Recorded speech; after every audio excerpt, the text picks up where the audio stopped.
Hello and welcome to the Dream Depository. I'm Kelly Proudfoot and I'm joined by Varun, the guardian of the dream world. Greetings and salutations. Hello Varun, what's been happening in the dream world? Well, there's a flood of nightmares streaming from those affected by war and terror, but let's not focus on that right now. Agreed. Maybe we can do an episode in the near future about nightmares and how to deal with them. Yes, even though we've touched on that intermittently in past episodes, it would be helpful if you Alethians could get your act together. True. I wonder if we ever will. I doubt it. Well, I see that we have a swag of dreams to interpret today. Yes, there's a lot to get through, so let's get started. All right, here's one. What does it mean when you dream about being in a temple and a god suddenly stabs you in the stomach? Oh, how gruesome. Possibly, but it's all about symbolism, and in this dream, the mansion of the soul is a temple. My intuition tells me that it could be about the spirituality of the dreamer, or at least the philosophical side, and since they were stabbed by a god, it could indicate one of the following: an ignored insight begging to be recognized, something that the dreamer needs to face, possibly about their path and having deviated from it or ignoring their own better judgment about an issue in their lives, that they might be eating the wrong foods, hence the stab in the stomach, which could mean that what they're ingesting is affecting the mansion of the soul negatively. I was wondering if this could be a diagnostic dream regarding the body. It could be, but as usual we don't have all the details, especially in terms of the emotions and what else was going on in the dream. Oh, I hope it's not a doomer. Well, I hope it's not either, but time will tell. Writing down our dreams and coming back later to check and see if we can figure them out in hindsight is a good idea. Precisely. Let us move on. This person advises, in total, I have had 7 dreams where I'm moving within a 2-month period, but never see where to. I'm always inside packing.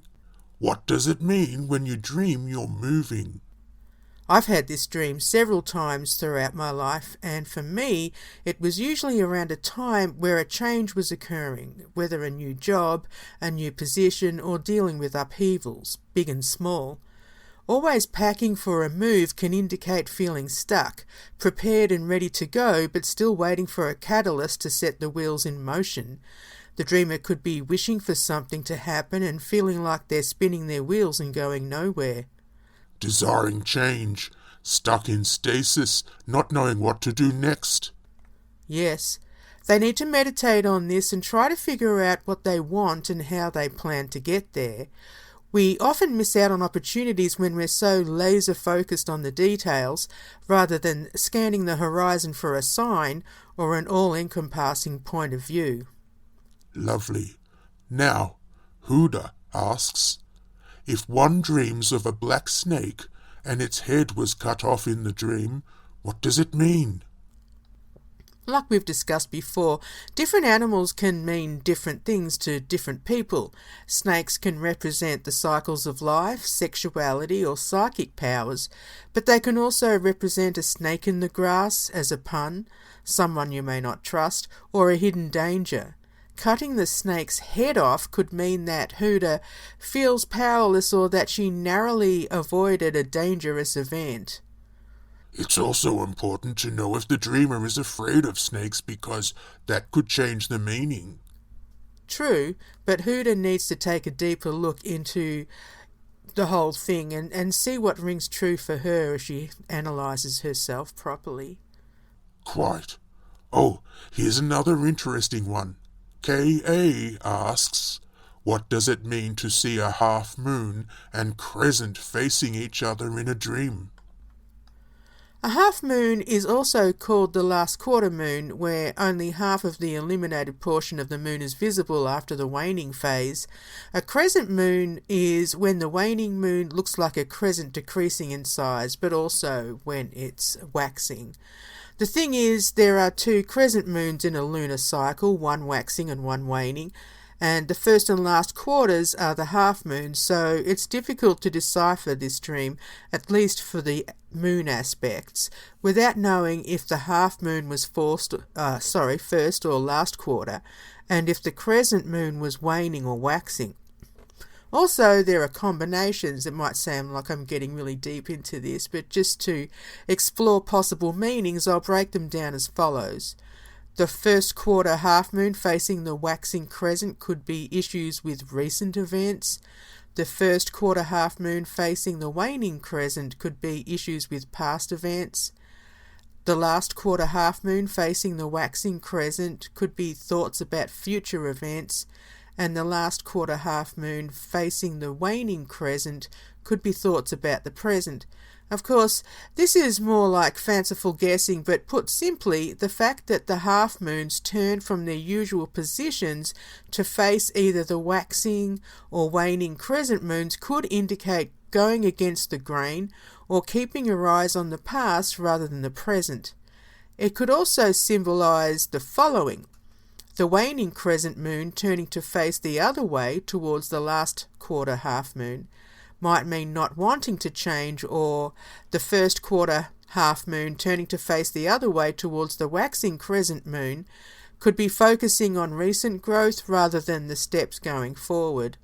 Either way, a half moon is changing direction, the first quarter moon, as well as a crescent moon, the waning crescent, which could mean that the dreamer is dealing with difficulties over moving forward. Well, that was a long-winded way to say that the dreamer might be stuck in stasis. Okay, the dreamer might be stuck in stasis, but it's important to research and analyse dream symbols to see how they shed light on your life. True, and I would like to add that the moon represents emotions and the subconscious, so it could be that the dream was sending a message about emotional problems or even psychological issues. That's possible. What's next? Well, Kiki asks, why does everyone in my household keep having dreams of mice? Sounds like an infestation. Right, but apart from that, it could be that Kiki's family or household is dealing with petty arguments or competing thoughts and ideas. Mice might be small, but they can cause major damage, so maybe there's issues to get sorted out in this family, especially if they all live under the one roof. Yes, and mice breed profusely, so it could indicate that children are a focus for them. That's possible. Or maybe Kiki is worried about extra mouths to feed. Without knowing what the mice were doing and the other symbols and themes makes it harder to decipher. Yes, but my intuition tells me that this dream could be about a household that's feeling overrun with each other's thoughts and actions or emotions, or that they're busy with things that aren't as big a deal as they project. All right, let us move on to the next one. Nikum asks, what does it mean when the feathers of the Dreamcatcher fall off? It depends on whether you think the feathers are just for decoration or if they help with catching dreams. For the most part, the true meaning of the authentic Native American dreamcatcher is lost on consumers who treat them as trinkets or native decor, especially those mass-produced by companies outside of the indigenous community. Dreamcatchers made by Native American tribes are usually fashioned out of willow hoops to create a net, including beads and feathers, and they're usually suspended above cradles for protection. Symbolically, they represent oneness and identity among traditional tribes. They can be traced back to the Ojibwe people, specifically related to their custodian, Asibakashi, otherwise known as the Spider Woman. When the Ojibwe people spread out across North America, they continued creating the magic webs, believed to catch dreams, which were then released during the day. the physical world was represented in different parts of the Dreamcatchers, like the hoop symbolising the earth and the feathers acting as ladders for good dreams to enter the sleepers' minds. How interesting. So Nikum's dream might have been telling them that they don't have access to good dreams? It could be. Only Nikum can answer that. Yes. Let us proceed with the next one, from Shayna, who asks, I dreamed that my dead father shot me in the chest. What does it mean? We've talked about shooting dreams before, and the basic meaning of being shot is more about something important or even tumultuous happening in the dreamer's life. Something, a bullet, is piercing your consciousness, and since this was your father, who was deceased, it could mean a blast from the past, as a pun. Is there a situation now where similarities related to your past, times you spent with your father, or issues with him are reminding you that this has happened before? Were there any lessons you've learned since then or yet to learn? The fact that it was quite a violent act, he's shooting you in the chest, which houses the heart, might be a wishful thinking dream in terms of wanting him to acknowledge you or so on. Maybe there's a family secret that the dreamer either doesn't know or wants to hide. That could be true, or maybe Shayna is remembering harsh words uttered by her father that are still hitting her in the heart. Well, hopefully she will be able to sort it out on her own. Yes. What's next? I wonder if this next one is related to the last. Alex asks, what do nightmares about someone cutting your hands and fingers with a knife mean? It depends on who's doing the cutting and why. Like shooting, cutting is penetrating the body, and in this case, the fingers and hands of the dreamer.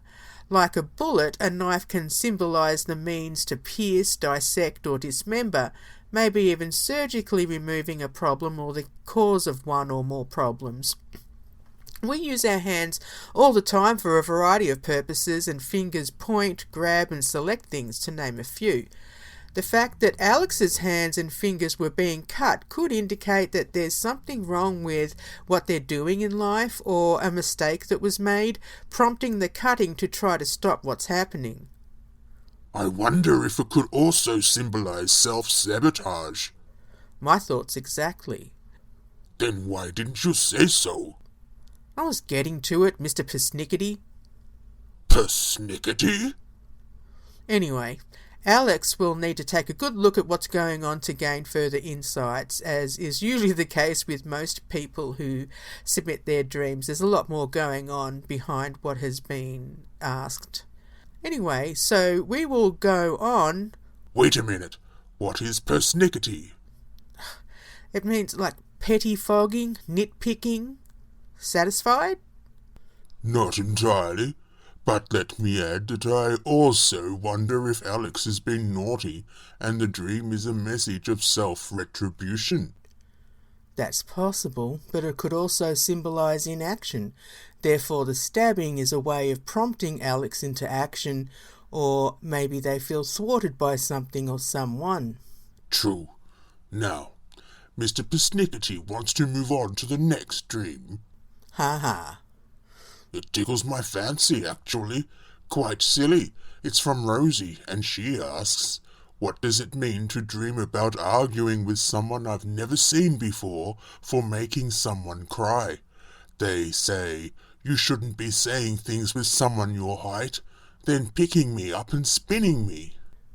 Well, not so silly, but one thing I love about dreams is how nonsense can be quite deep and meaningful. The fact that Rosie was arguing with a person unknown to her could simply mean herself or an aspect of herself admonishing her for causing someone to cry. It could indicate self-harm or negative self-talk if the person crying represents herself. Otherwise, there might be feelings of guilt involved with hurting someone else. The statement, you shouldn't be saying things with someone your height, could simply mean someone her age, or that the wrong that caused the crying had something to do with teasing someone who was overly tall or small. Being picked up and being spun spun around might symbolise something done to a child, like a parent playing with them. Yes, it seems that the theme is about scolding and being controlled or even punished by a parent. Perhaps Rosie feels like she has no control, or that she's being controlled by someone in authority who either looks down on her or who is dismissive towards her. Maybe she's involved in a situation that's beyond her control, or that she's taken on something beyond her scope at this time.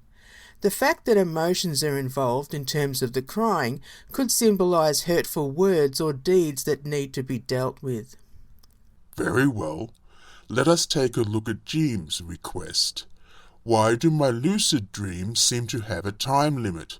I'm having fun and suddenly my brain decides I can't do it anymore and it ends. It's frustrating.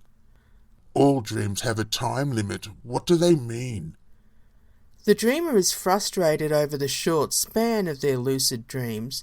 Whether lucid or not, the dreams we enjoy often seem fleeting, just like the saying, time flies when you're having fun. We wake up from our dreams due to a variety of reasons such as bodily needs, discomfort, an external noise, or our own circadian rhythms. We've discussed lucid dreaming before and how to get back into the dream once awoken. The important thing for dreams to do is to figure out how to practice lucidity and train themselves to be triggered once in the dream state. Like setting an alarm to wake up and then going back to sleep to trigger lucidity, as well as programming themselves before they go to sleep, stating that they will dream lucidly. And maintaining conscious awareness while drifting off to sleep. Right. Well, I think we have time for a few more, don't we? Unless you feel the tingle in your tail. I beg your pardon? That sensation you get when your seahorse minions are approaching. oh, yes, that. What else could it mean? Nothing, never mind. All right, there's a strange dream from Esperanza. What does it mean if I have a dream about my boyfriend repeatedly trying to kill me, and then forcing me to watch him kill a cat or shapeshifter thing that had also been trying to kill me and take over my life? Killing is a theme here. I wonder if the dreamer lives in a dangerous atmosphere. That's possible, but let's break it down. If the boyfriend is not a representation of the animus, the unconscious masculine side of a woman, then maybe the dreamer has fears about an abusive partner, but my instincts tell me it's more about the shadow. In that case, Esperanza might be dealing with a side of herself that she's trying to keep hidden, especially when we take into consideration the feline shapeshifter who also tried to kill her and take over her life. It's like her shadow is desperately trying to get her attention, and killing someone or killing something in our dreams is more about transformation or getting rid of aspects that no longer serve a purpose. Might it also indicate feeling powerless? That's probably part of it, but it seems like there's a battle between female and male energies too. I wonder if there's confusion about her sexuality or the need to change. Maybe her boyfriend was trying to save her from herself. It's hard to know without all the facts, but cats have 9 lives, as the saying goes, so maybe she's dealing with an identity crisis. Safe to say that Esperanza needs to take a good look at her life and how she fits into it, especially if it's to do with substance abuse, physical abuse, or trauma that's holding her back. Well, it seems that cats are the focus. Here's another dream that is similar.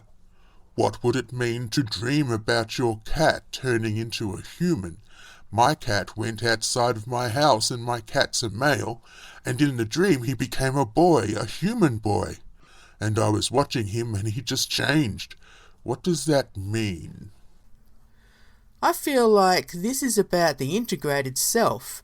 When the cat turns into a human boy, it could symbolise the desire to change or get away from base human instincts, or alternatively, to incorporate the animal side of themselves. Another transformation dream that might also indicate externalising alternate energies since the cat went outside of the house or the mansion of the soul. Quite. It could also mean that they need to look at how they project themselves in the outside or waking world. Maybe they are not living their authentic lives and need to be more true to themselves. Yes, that's possible. Let's do one more. Good, because Mr. Persnickety's tail is twitching. You're not going to let that one go, are you? Oh, not for a while. Let's get on with it, though. Tishki advises, I had a dream I was pregnant with a breech baby. The baby passed away, and then the dream reversed and they turned the baby to the right position. What does this mean? Babies sometimes symbolise new growth or even a business venture, so when the baby was breech, it could indicate that there's something wrong with a decision or undertaking in Tishki's life. For example, the baby, which represents a new idea or business, etc., passed away, meaning it never got a chance to exist or was ignored. When the dream reversed and the baby was turned to the right position, it might suggest that change is needed to correct a situation. What if the baby represented the dreamer? Then maybe they feel that something in their past needs to change or has changed with new understanding, and now they have the opportunity to forge ahead. Oh, well, that's my cue. I hear my minions approaching. Yes, I see them. Hello, seahorsey babies. Mr. Persnickety is ready to go home. Ha ha, very funny. I'll see you next time with a new bag of dreams. Okay, bye, and bye to you, dear listener. Until next time, may your dreams be full of promise and wonder.